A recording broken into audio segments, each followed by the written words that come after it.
Reiterado los saludos seguidores de Diario Pueblo, Patrimonio Cultural de Arequipa. El día de hoy vamos a entrevistar al escritor Ricardo Virgües aquí en la red de escritores en este encuentro, ¿no?, que está realizándose hasta hoy día, sábado 25 de noviembre. Vamos a hablar un poco más sobre la creación de personajes fantásticos, ¿no? Muy buenas tardes. ¿Nos podría indicar cómo se empieza con la creación de estos personajes? ¿Cuál es la iniciativa? ¿Cómo inicia, ¿no?, esta gran idea? Hola, buenas tardes. Bueno, a mí me ha interesado la investigación de los personajes fantásticos desde que era niño y recogía historias, relatos orales de la familia, de los amigos y luego de los viajes. Entonces, a lo largo del tiempo fui recogiendo muchas historias y me sorprendía que dentro de esas historias hubiesen personajes fantásticos al que llamaríamos, que han representado fuerzas de la naturaleza, anhelos de la humanidad y que el Perú es apenas una muestra de la enorme riqueza que tiene toda la humanidad con estos personajes fantásticos. Por ejemplo, el más conocido, uno de los más conocidos es el Amaru, que tenía cabeza de puma, cuerpo de serpiente, patas de puma, alas de cóndor. Entonces era un personaje inmenso. Habían personajes gigantes sobre la creación del Perú antiguo, o personajes pequeñitos también como el Muki, ¿no?, que hasta ahora creo que siguen contándose y representaban una presencia que necesitaba explicarse desde la literatura. Entonces mi trabajo ha sido dar una pequeña explicación sobre eso. ¿Qué habilidades considera que debe tener un escritor o una persona, ¿no?, que se dedica al género literario para poder empezar a crear estos personajes fantásticos?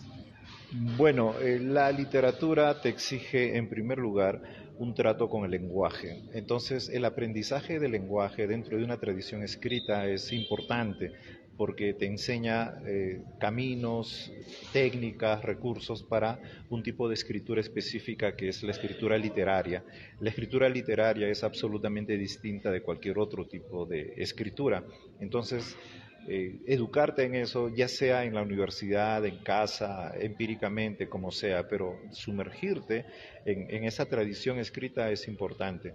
Y en segundo lugar, pues la imaginación de episodios, de situaciones que van a capturar la atención del lector, ¿no? Puedes crear grandes historias, historias de menor atención. Últimamente está de moda las historias personales.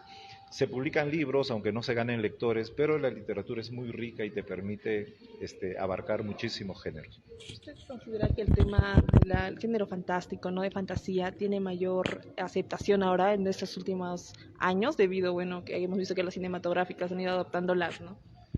En realidad sí, sí, seamos sinceros sobre ese punto.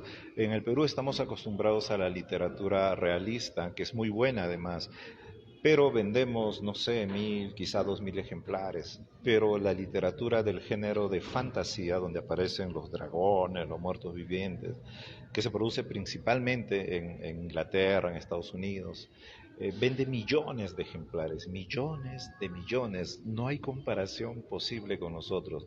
Hace poco, por ejemplo, se estrenó, bueno, terminó de transmitirse Juego de Tronos, que era una película de fantasía, pero donde aparecían dragones, enanos, etcétera. Y la conmoción del público lector era tan grande que millones de personas en todo el mundo estaban a la espera de cuándo salía el siguiente capítulo. Eso no lo produce un libro que nosotros publicamos. No podemos competir con semejante industria del espectáculo, ¿no?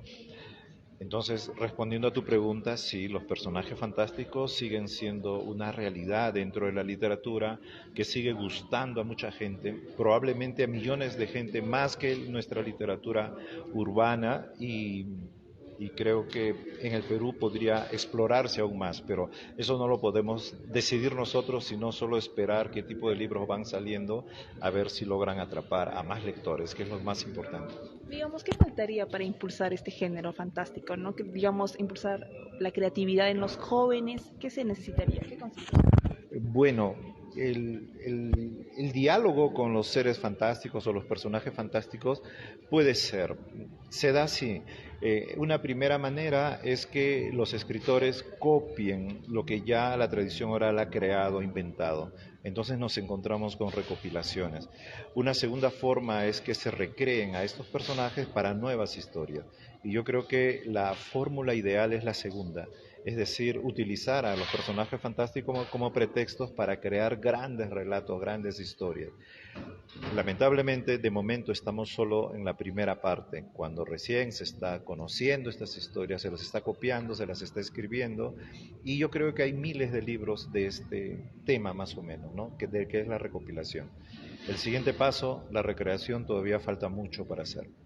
Por último, quería ver si usted tiene algún personaje fantástico favorito peruano, ¿no? Que estuviera creado, tal vez que lo haya leído, lo haya podido observar.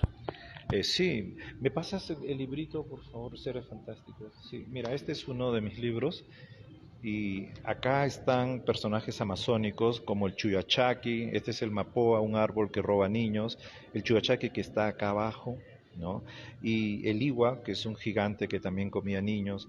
Entonces acá tú vas a encontrar historias de los personajes individualizados que pueden hacer el bien o pueden hacer el mal, que son seres pequeños o gigantes, pero es difícil decidirse por uno de ellos porque cada uno te ofrece una característica distinta. ¿Y usted los grafica? ¿Usted los ha dibujado? No, ¿O no, esto ha sido en apoyo de otra persona? claro, sí, acudimos a artistas profesionales que han salido de Bellas Artes, que hacen los dibujos, que ellos se encargan de imaginarlos y de trasplantarlos acá. ¿Y Sí. cuál fue su inspiración de estos personajes amazónicos, ¿no? En realidad es un trabajo de décadas, ¿no? Que se van acumulando, acumulando con el tiempo y, permíteme, acumulando con el tiempo y que al final dan frutos en un libro. A diferencia de... Sí, acá hay otro personaje más. A diferencia de un poema que tú puedes decir ha sido inspiración del momento, en cambio este tipo de libros son muchos años de trabajo. Sí. Mucho más complejos, me Sí. imagino. Por último, ¿nos puede comentar qué tan importante es que se realicen estos encuentros de escritores? Bueno, los encuentros sirven para intercambiar nuestras investigaciones. Por ejemplo, esta conferencia que he dado sobre los personajes fantásticos es nuevo para muchas personas.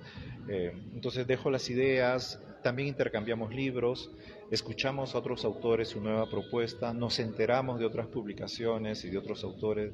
Entonces el intercambio es fructífero siempre, por eso es importante. Muchas gracias.